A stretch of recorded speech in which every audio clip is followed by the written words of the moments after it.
This is the size of the zine we'll be making. It's going to be a delightful little miniature journal, and it will have our cover, and then we'll have pages 2, 3, 4, 5, 6, 7, and the back cover is 8. I wanted to show you this one. It's not glued, okay? So see how the pages will separate. So if you wanted to, you could just put a little piece of double-sided tape in there. So let's see, what does this look like? This is our large 9 by 12 mixed media page. The first part of the process before we get to our artwork, I want to teach you how to fold it and where to cut it so that you understand the structure of it, and then you can make as many of these as you want and really play with them and explore. All right, so now you see what it looks like unfolded here. Let's get to our handout, and I'm going to walk you through the steps in how to make this. Here is your handout for how to make a zine. It's formatted in a zine format, so you will look at the instructions on this page and follow them, and then at the end of following all the instructions, hopefully you will have a little zine that is then your roadmap for doing it again. First thing I want you to notice, this is page 1, and then we have page 2, 3, 4, 5, 6, 7, 8.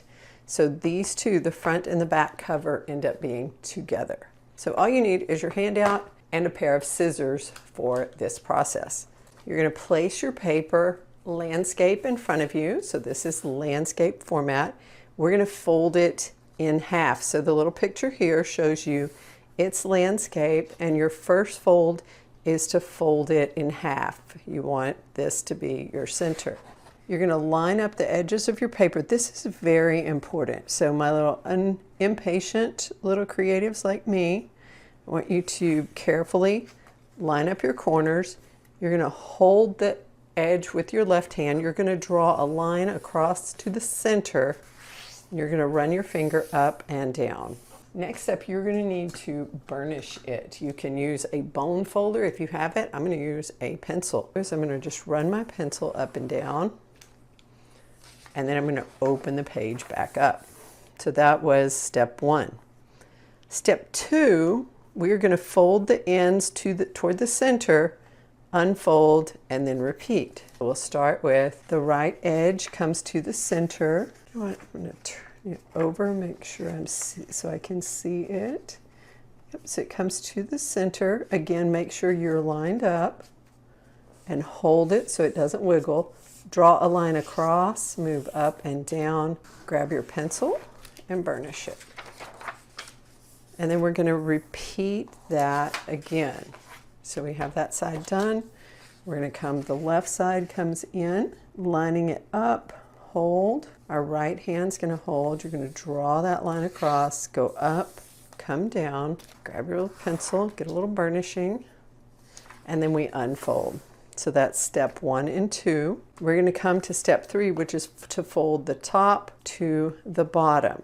All right, so if we're doing that, it's going to look like that. But for me to hold it, I need to rotate to hold. Again, I'm very careful to get a good fold here. I am not an origami artist, so this is kind of, I have to think about it. Draw your line across, go up, come down, and we're going to burnish it with our pencil. And then we unfold. Unfold your paper. We're going to check our folds. So we should have 1, 2, 3, 4. Okay, so we're looking, so it looks like this. 1, 2. Okay, so we have all of those. So you have a fold in the middle and 3 folds along the bottom. Now we need to reverse the folds, this note. This is very important. So see how we bent it? Like if I hold it up, see how it goes that way? I want you to do the reverse of it. So we're going to flip our paper over, and we're going to redo all of those folds very carefully. If you don't have a pencil, you could also use your fingernail, but we want to make sure that we have folded it both ways. This is going to just make it lay a little bit better. It folds together a little better with that. And finally, let's take, oh my goodness, oops.